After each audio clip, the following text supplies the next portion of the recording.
Dropshipping is a business model in which online stores sell products to customers, but instead of stocking the products itself, the store purchases the product from a third party and has it shipped directly to the customer. This can be a great way for beginners to get started in e-commerce because it requires a relatively small upfront investment and allows you to test out different products and niches without committing to large inventory purchases. Here's a step-by-step guide into getting started with dropshipping. Choose a niche. The first step in starting dropshipping business is to choose a niche or product category that you're interested in. Consider your own passions and interests, as well as products that are in demand and have good profit margins. It's also a good idea to do some market research to see what types of products are selling well and what types of products have a lot of competition. Choose a niche that you're passionate about or that you have some knowledge or experience in. This will make it easier for you to find products to sell and market your business to potential customers. Find a supplier.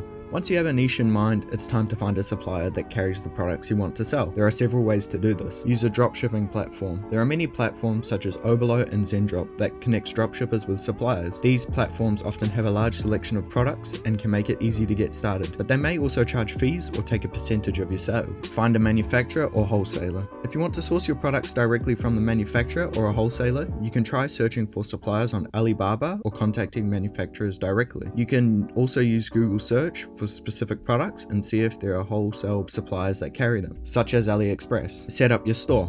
Next, you'll need to set up an online store to sell your products. There are several options for creating an online store, including using an e-commerce platform like Shopify, WooCommerce, or Wix, or setting up a store on a marketplace like Amazon or Etsy. Each platform has its own pros and cons, so it's important to do your research and choose the one that's right for you. Shopify is the most popular option among dropshippers as it's the easiest way to get started today. It also boasts a 14-day free trial where you don't need to put your credit card information in. Their drag and drop website builder and ease of use makes it the easiest platform for beginners. Design your store. Once you have set your store up, it's time to start designing and customizing it. This includes choosing a theme, adding your products and descriptions, setting up payment and shipping options, and adding any additional features or functionality that you want. If you're using Shopify, make sure to set up the shipping properly as well as your region zones. Market your store.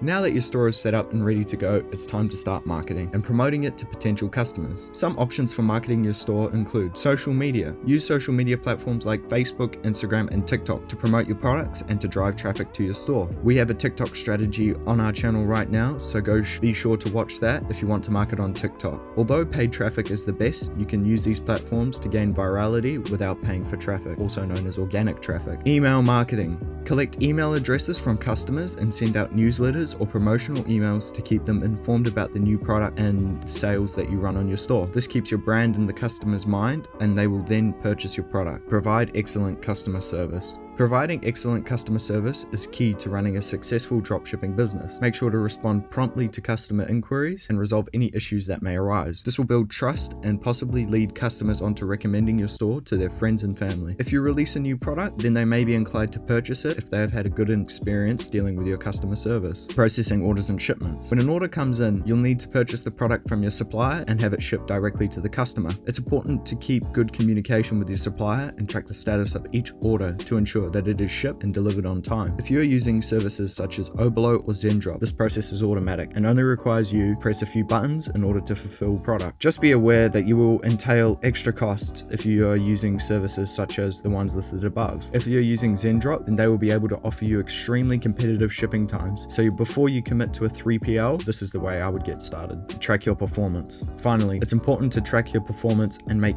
any necessary adjustments to your store or marketing efforts. This includes tracking your sales and customer feedback, analyzing your website traffic and conversion rates, and testing different products or marketing strategies to see what works best. Tracking your sales means that you will then see if you're actually making money. This is key when tracking your costs, so you don't run short on capital when having to buy the product. This can be as simple as creating a spreadsheet on Google or Excel, then writing down money coming in and money going out, then having a running total to gauge if you're profitable or not. Running a dropshipping business can be a great way to start an e-commerce business with minimal upfront investment. By following the steps and putting in the necessary work, you can set up a successful dropshipping business and start selling products to customers around the world.